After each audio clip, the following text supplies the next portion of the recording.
com vocês? Hoje é dia 8 de dezembro e agora são quase 5 horas da tarde. Eu estou oficialmente de férias do trabalho, mas não, né, sigo aí na luta, entendeu? Vou começar a trabalhar no meu TCC, dar um foco aí pra isso, porque eu preciso adiantar o máximo que eu puder essas férias, né, aproveitar. Dando uma geral na casa, então não peguei ler nada ainda, nem de Madame Bovary e nem de Conde de Monte Cristo. Na verdade, ontem foi o último dia que eu trabalhei, ontem, no dia 7, eu li lá na escola, enquanto eu esperava dar o horário da aula. Eu li um pouco, sim, de Conde de Monte Cristo. E tá sendo bem legal a evolução aí da vingança do Dantes contra o Fernand Montego, tá? Tá bem legal. E a gente vai ver agora como que vai se dar o julgamento dele e tal, porque ficou explícito lá que ele foi o causador da morte dos pais da ID e tal, e não sei o que. Então assim, gente, tá muito legal, tá muito emocionante. E eu fiquei pensando depois em dois filmes que eu assisti de Conde de Monte Cristo, duas versões. A mais recente, eu não sei se é a mais recente, não sei se tem outra, eu pesquisei, não tem, não achei outra, que foi de 2002, e uma de 1980 e alguma coisa. E assim, das duas, a que mais ficou fiel ali pra mim foi pelo menos até agora, né, até o momento que eu tô lendo, foi a mais antiga, tá? Então assim, não sei, tá bom? Eu ainda sou da opinião que eles deviam fazer uma série, entendeu? Porque como o livro é muito longo, muita coisa acontece, eles deviam fazer uma série em vez de um filme, entendeu? Mas enfim, é só minha opinião.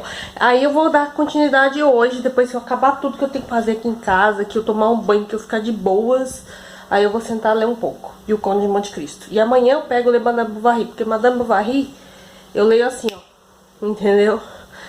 E tá sendo muito legal também a experiência com Madame Bovary. Então é isso, gente, só passando pra avisar vocês aí. Estou abrindo aqui o diário de leitura dessa semana, contando um pouco pra vocês aí de como que tá sendo o início aí das minhas férias. E também dizendo pra vocês que amanhã eu volto, dando alguns detalhes aí da evolução da leitura de O Conde de Monte Cristo, tá bom? Um beijo pra você que está acompanhando, que está curtindo, tá bom, os meus vídeos. E não esquece de deixar sempre os comentários o que vocês estão achando, o que vocês acham que eu posso melhorar, enfim. Estou aberta aí aos seus comentários, às suas críticas construtivas, tá bom? Beijinhos e então até amanhã eu volto. Tchau, tchau. Tudo bom com vocês? Bom, eu tô aqui toda suada, porque, gente, tô no meio de uma faxina brava aqui, entendeu? Mas eu precisava fazer esse vídeo pra postar finalizar, concluir o diário de leitura hoje ainda, né? Hoje é sexta-feira, dia 11 de dezembro, e agora quase meio-dia. E, gente, eu concluí ontem a leitura de O Conde de Monte Cristo. Eu vou dizer que eu fiquei bem emocionada com o final. A partir do momento, gente, se você me acompanha aí, e você viu, né, nos últimos vídeos que eu falei anterior aí, o momento em que o Dantes aparece, né, o Conde de Monte Cristo aparece lá no quarto da Valentine, e a Valentine tá naquela situação, morre, não morre, tá tentando ser envenenada pela madrasta. Ele aparece lá e fala com ela e pede pra ela confiar nele, enfim. E aí naquele momento eu falei, acho que ele vai fazer alguma coisa.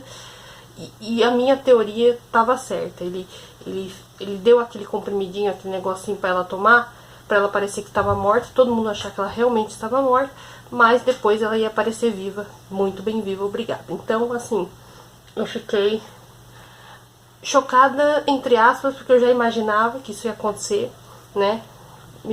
E surpresa também com o fim de outros personagens que eu vou contar pra vocês. Então, assim, fiz várias marcações aqui, tá, gente? Não vou conseguir ler todas, porque se eu for ler todas esse vídeo vai ficar muito longo. Mas, assim, eu vou ler as principais aqui.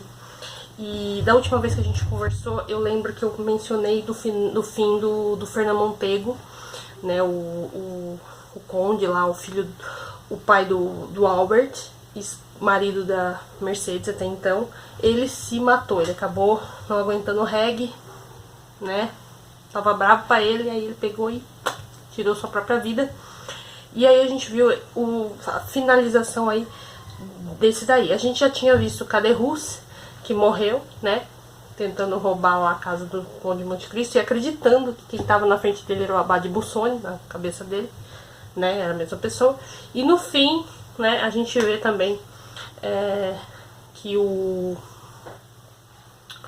eles se conversam e tal, e daí tudo fica esclarecido, né, entre os dois ali. Mas ele consegue que o Caderus deixe uma cartinha, e daí isso tudo incrimina o André Cavalcanti, até então príncipe, queria casar ali com a filha do Danglars, né. Gente, pra resumir, finalização aqui dos personagens, né, conclusão aí de alguns personagens. A gente viu então o Caderus morrendo, a gente viu o Fernand tirando a própria vida, né, se matando. A gente viu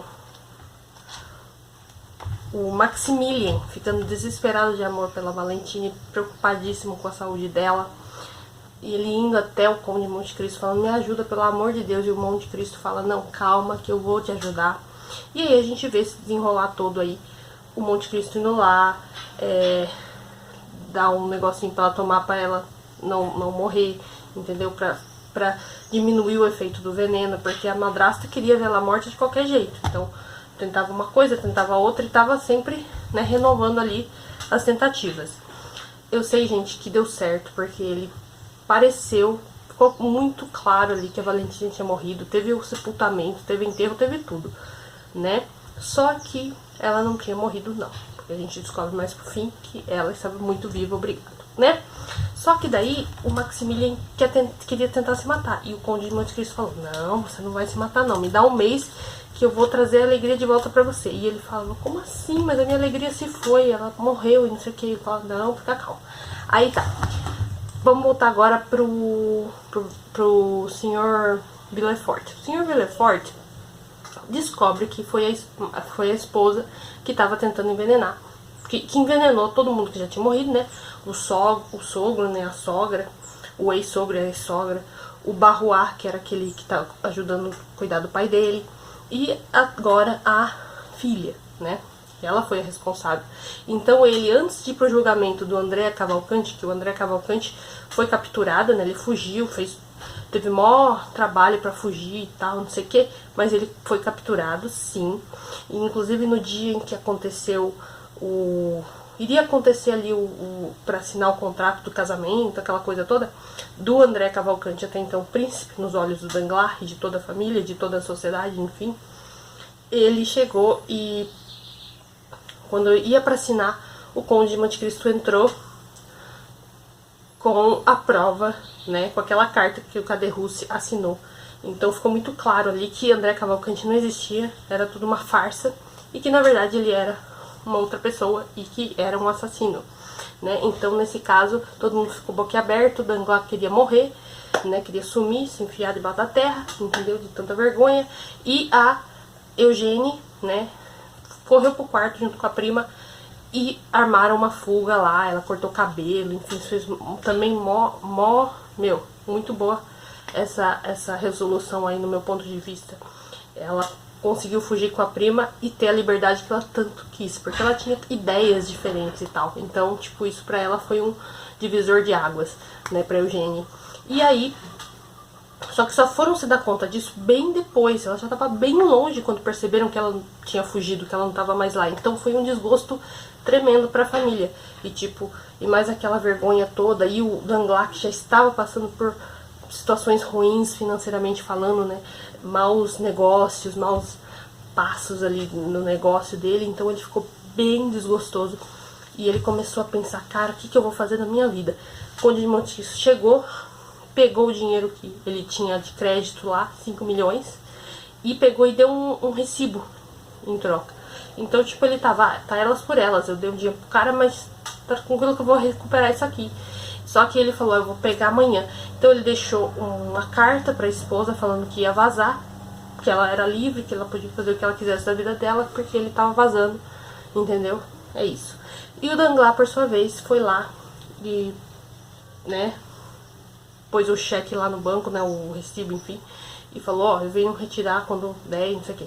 Só que nesse meio tempo ele foi capturado pelo bando do Luiz Vampa, né, do Vampa, e o Pepino, vocês lembram deles? Eles eram os contrabandistas lá do começo da história. E assim, gente, foi muito legal, porque, tipo, eu vi ali que isso fazia parte de todo o esquema, né, de vingança do Dantes. E ele foi preso num lugar horrível, e ele começou a sentir muita fome. E como é descrito assim, nas entrelinhas, ele sentindo muita fome e tal. E foi assim, não que seja legal isso, mas tipo, você vê ali que é a vingança do Dantes se dando através daquilo, né? Através daquele rapto, e eles prendendo o Danglars ali. E o Danglars começou a falar, mas por que eu tô aqui, não sei o que. E daí depois aparece a voz do Dantes, né? Do Conde de Monte Cristo, falando, uma pessoa sofreu mais que você, e não sei o que, não sei o que, não sei o que. E aí quando eles começam a conversar, eles se encontram, e aí o Danglars descobre que o Conde de Monte Cristo é, na verdade, o Edmond Dantes. E fica claro ali pra ele que aquilo tudo era uma vingança, né? Voltando um pouco, gente, que essa parte eu vou deixar pro fim. Voltando um pouco pro Villefort. O Villefort, então, ele descobre que a esposa, né, que tava envenenando o povo todo lá. E ele pega e fala, eu vou lá pro julgamento do fulano, do André Cavalcante, e você fica aqui, vou trancar você aqui, e você vai pegar o restinho de veneno que eu sei que você ainda tem e vai tomar, porque é o seu castigo, porque eu não quero, tipo, você não merece ir presa, ir pra prisão, você merece morrer igual você fez com os outros. E ele pega e vaza, entendeu? Tranca ela lá e sai fora. Quando ele vai pro julgamento, ele chega todo pomposo, achando que tá por cima da carne seca, entendeu? Só que ele não contava que André Cavalcante barra Benedetto, né, no caso, que não é nenhum André Cavalcante ali, ele é aquele menino, aquele bebezinho que ele enterrou há anos atrás, naquele baú no jardim da casa, até então da casa lá.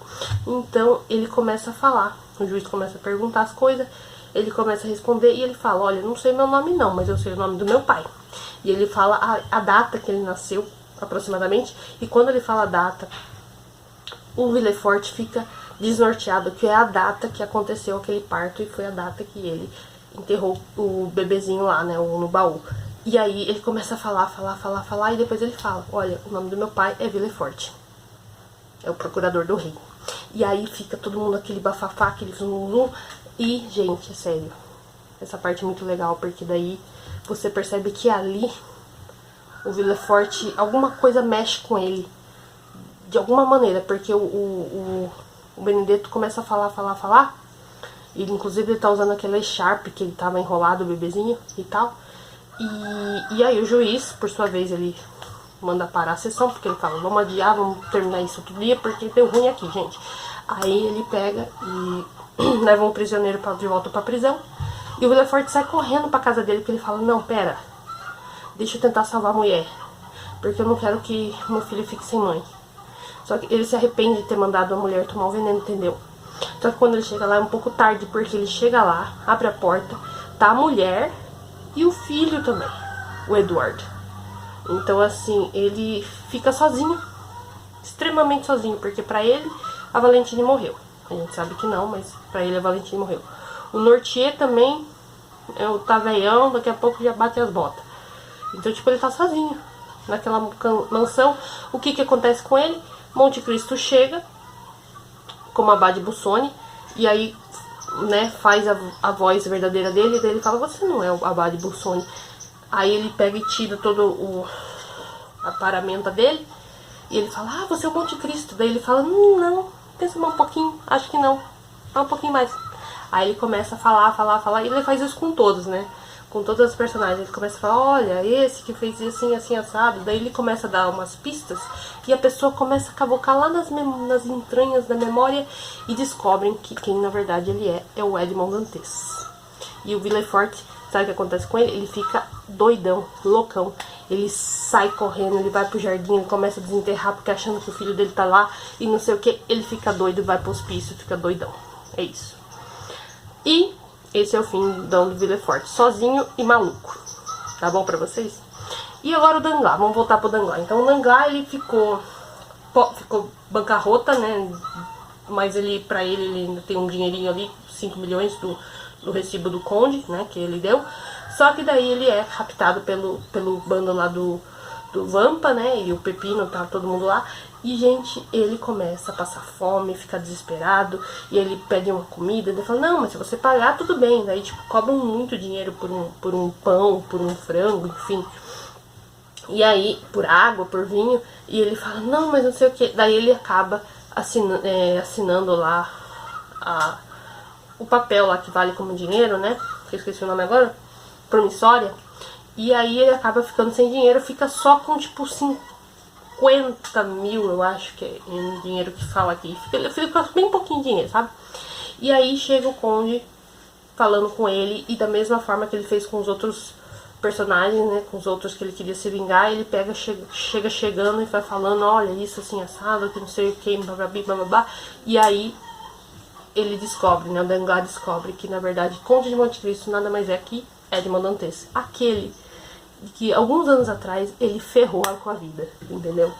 E aí o Conde de Monte Cristo, né, Edmond Dantes, por sua vez, como já estava saturado de tanta desgraça, né, porque assim, ele viu que Fernand tirou a própria vida, então tipo, isso já foi pra ele um baque pesado, que Villefort ficou sem ninguém, acreditando que tinha perdido todo mundo, a filha que ele tanto amava, e agora a esposa e o outro filho, que enfim, e ficou louco ainda por cima. Tipo, ele viu que o Danglars estava ali, naquela situação deplorável, né, horrível, e ele pegou e falou, você se arrepende de coração e não sei o que, e trocam aquelas palavras e tal, e ele fala, beleza, então fica com esse restinho de dinheiro que você tem e vaza, e refaz a sua vida e vaza daqui, tá bom? E aí ele deixa o Danglars seguir livre e feliz e se virar, é isso. Só que aí a gente vê daí o Conde voltando agora a encontrar com Morel, com Maximilien, e aí eles vão até a ilha de Monte Cristo, onde fica ali o tesouro de Monte Cristo, né, atrás daquela rocha, enfim, de todo aquele paranauê todo. E, gente, sério, é muito emocionante o momento que o Maximilien, ele acha que ele vai morrer, porque ficou claro ali que o Dantes falou pro Maximilien, olha, você me dá um mês, e quando acabar o prazo, lá o horário, a data e o horário certinho, aí você pode morrer sossegado, mas antes disso, deixa eu tentar trazer a sua felicidade de volta, né? Tipo, eles fazem esse combinado lá, esse trato. E chega no momento, o Maximilien não entende nada, mas depois que conversa um pouquinho, ele fala, ai, que bonito, tal, e não sei o que, você me trouxe aqui nesse lugar bonito, não sei o que, pra eu morrer e tal, não sei o que. E aí o Conde dá um negócio pra ele tomar, pra ele achar que é um veneno e morrer. Só que na verdade ele só dormiu. E aí aparece a Valentine, entendeu? Toda linda, maravilhosa e tal.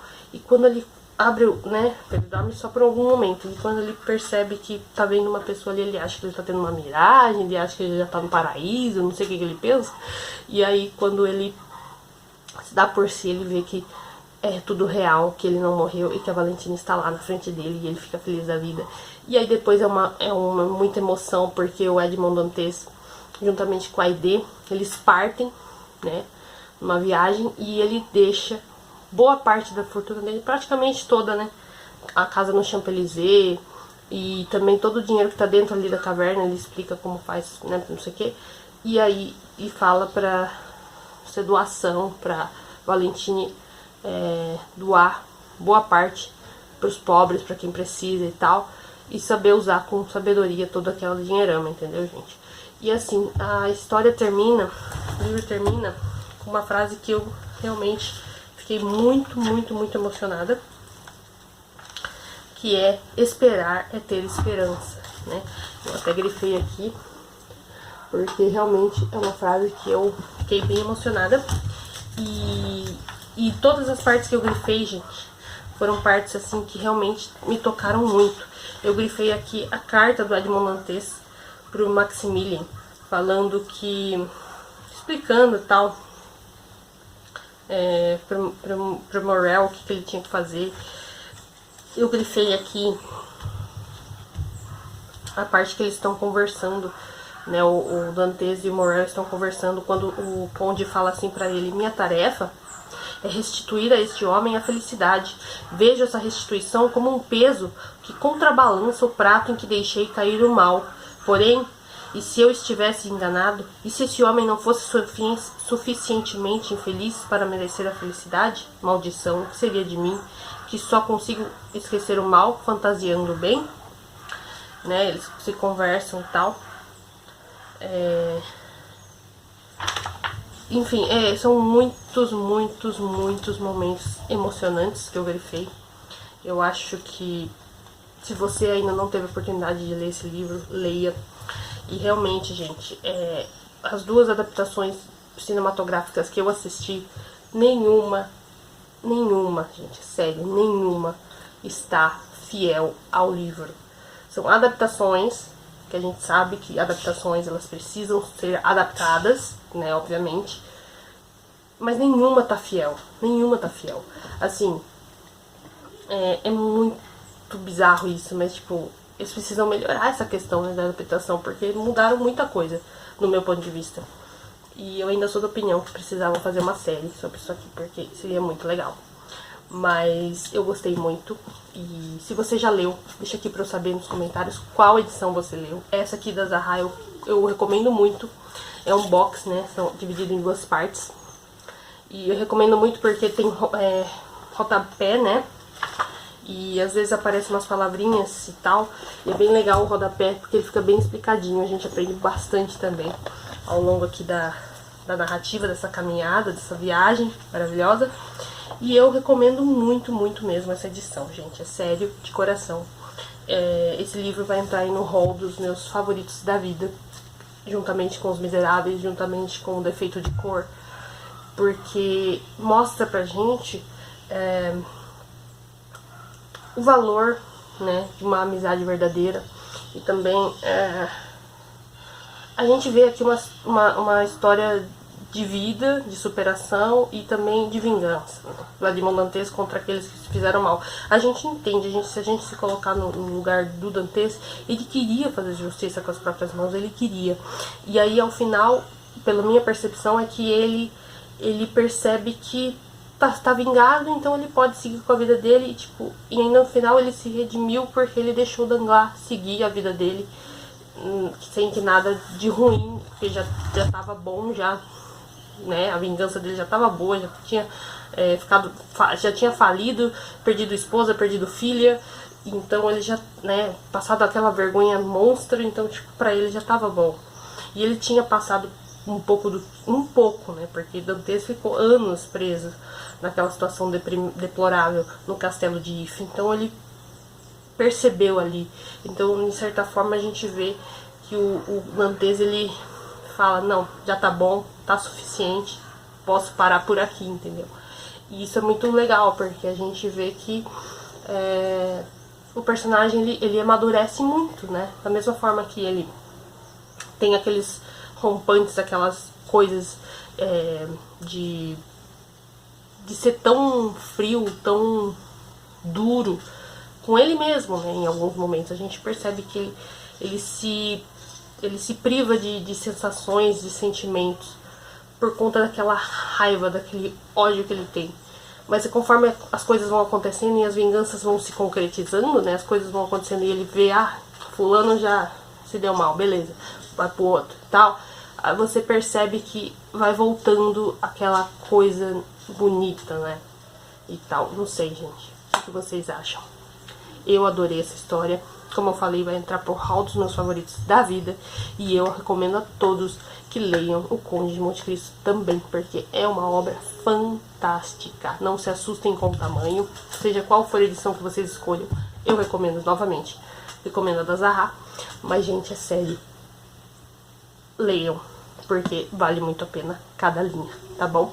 E eu já vou ficar por aqui, né, agradecendo a todos que me acompanharam em todos os diários de leitura. E já vou também deixar aí no ar pra vocês até o dia 15 de janeiro, pra vocês me ajudarem a escolher o próximo clássico pra eu ler e fazer um diário de leitura especial pra vocês, tá? Eu separei aqui 3 obras que eu quero que vocês me ajudem, né, a escolher. Inclusive eu já coloquei lá nas redes sociais, se você me segue, você já viu. Mas eu vou estar sempre postando pra vocês se lembrarem e me ajudarem de verdade, tá bom? Porque eu só li o Conde de Monte Cristo, não por isso, mas eu já estava querendo ler. Mas porque vocês comentaram bastante que queriam o Conde de Monte Cristo. Então eu agradeço muito aí pela força. E agora eu tenho 3 aqui obras que eu preciso da sua ajuda. Então já deixa nos comentários qual dessas você prefere pro próximo diário de leitura, tá? Eu tenho aqui esse clássico do Émile Zola, que é Naná, tá bom? É um clássico aqui da literatura universal, para ser mais precisa, francês, tá bom? Mais um francês, né, gente? Olha só, que coisa legal. Naná, ouvi falar muito bem desse clássico. Tem esse daqui que eu ganhei da minha aluna, da Letícia, da Maria Dueñas, O Tempo Entre Costuras. Eu ouvi falar que tem uma série e que é muito boa a série. É a história de Cira Quiroga, tá bom? Então, O Tempo Entre Costuras. Ou Ana Karenina, do Tolstói, tá bom? Que pra quem já conhece a história sabe que é bem pesado também, entendeu? É isso. Então deixa aqui nos comentários qual dessas 3 maravilhas você quer que eu leia no próximo diário de leitura, tá bom? Que eu faço pra vocês a partir do ano que vem, tá bom? Então até o dia 15 de janeiro você pode comentar bastante lá nas minhas redes sociais, aqui nos vídeos, tá bom? Pra eu poder me ajudar aí qual dessas 3 que eu vou ler pro próximo. E eu fico aqui com o meu muito obrigado, gratidão a todos que acompanharam, a todos que comentaram, né, esse diário de leitura de O Conde de Monte Cristo. Meu amorzinho agora, de paixão. Muito obrigada, gente, e até o próximo, então, diário de leitura. Você me ajuda a escolher, tá bom? Beijo, tchau, tchau.